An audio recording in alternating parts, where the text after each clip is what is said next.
Midweek check-in. Have you made your appointment? Have you made your appointment? Did you find your therapist? We need you to find your therapist. We need you to find a therapist who specializes in narcissistic abuse. So you're not just going out there and just, hey, I need a counselor. No, you need a therapist. You need a licensed clinical psychologist who specializes in narcissistic abuse. Okay, narcissistic abuse, narcissistic personality disorder, they need to be um, very experienced. I find that most, or at least many of those who specialize in narcissistic abuse and narcissistic personality disorder, the reason why they specialize in it is because they have experienced it themselves. Whether they were a child of narcissistic parents, they may have had a narcissistic siblings, grandparents. That's the reason why you would do that work, right? Like, why would I get into coaching, using my skills to specialize in narcissistic abuse survivors as far as my emotional health and wellness coaching? Well, because of experiencing a narcissistic parent, um, and two narcissistic love interests. One was someone I was in a relationship with years ago, and then one that I married. I didn't know what narcissism was. I didn't know it. I knew what I experienced, but I didn't know that there was a term and there were specific behaviors. And it wasn't until I was in the marriage and then I'm like, 6 years in, I'm like, wait a minute. Something is like, this is not normal. This is not normal. And what do I do? Right. And at first, you start looking at the person and they, it's them, and it is them. But then as you go deep down into the rabbit hole, it's like, okay, me, what do I do? Right? What do I need to change? And it wasn't until like I got into therapy. I didn't get into therapy until 6 years after the initial, the first 6 years of me saying that, hey, something is not right. Okay. So that was 2006. And then by 2000, something really big blow up happened in 2012. So it was through 2013 after my father passed away. Um, and wasn't any drama at his funeral, but it was just the things that was um, happening because my mother was there, and it was things that she was doing at his funeral, and it's like, this is not about you.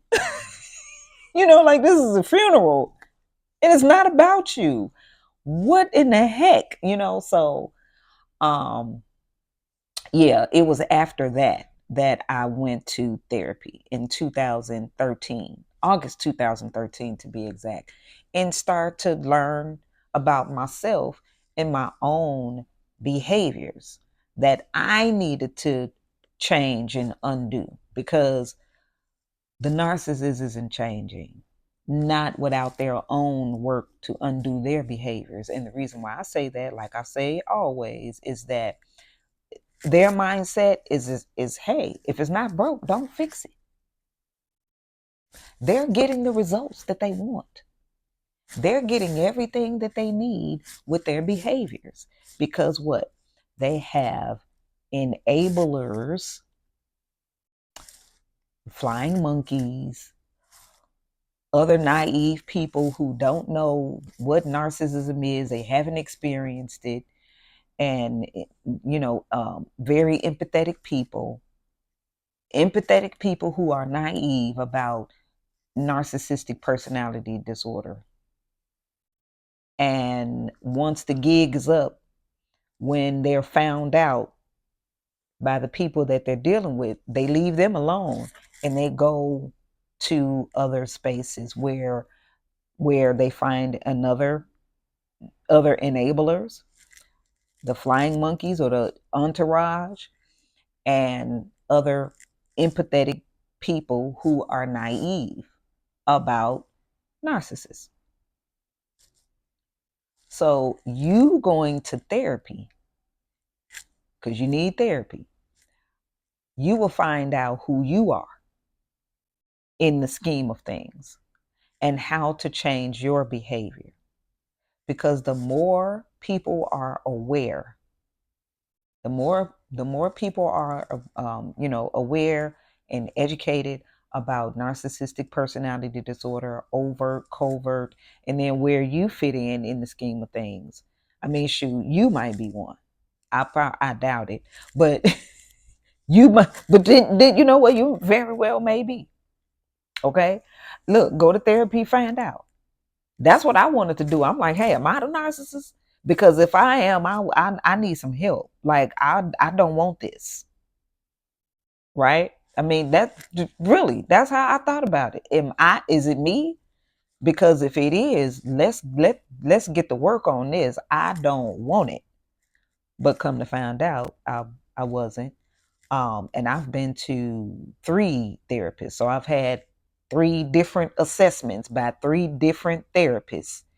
And not that I tried to change. Well, it was one of them that I did want to change. I mean, because he was, yeah. But anyway, I had all my sessions with him. And then I had to find another therapist after I had all my sessions with him.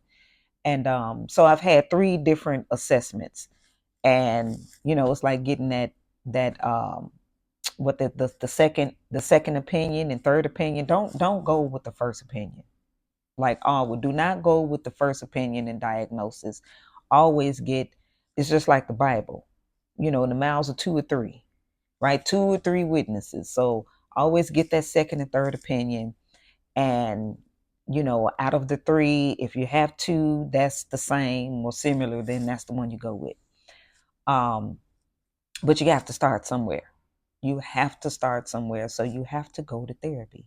So if you haven't been, and if you haven't made your appointment, make the appointment. Vet. Find a therapist for you. Because you are going to need to undo your own behaviors that even attract narcissists to you. I mean, for real.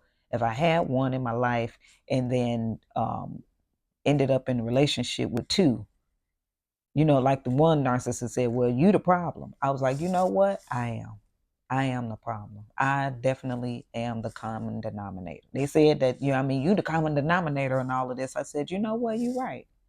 You are absolutely right. And I'm going to go and get some help. Agree with your adversaries quickly while they are in a way with you. Ain't that what the Bible said? I agree. You the common denominator. I am. You the problem. I am. Let me go get some help. And then as soon as I did that, then I was taunted about actually going to therapy. So it's like you can't win for losing, can't lose for winning. Listen, make your appointment. Go to therapy and make an appointment with me as well. I'm a certified emotional health and wellness coach, helping you to untangle and get through and release these trapped emotions that will set in your body, in your organs, and cause you to be sick.